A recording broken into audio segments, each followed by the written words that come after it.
Hey everybody, Marcus Stone here. In this video, you will learn how you can easily change your store name in Shopify. So let's start.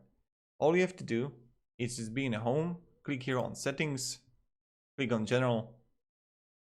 When you're in general, you are going to have store details here, and this is like store name where you just rename it to whatever you want. It's quite easy. And then you click save and you got it. And this is how you do it. Quite simple. So that's kind of it.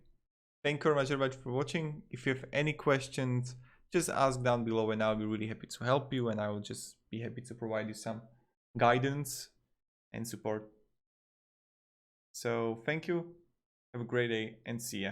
Goodbye.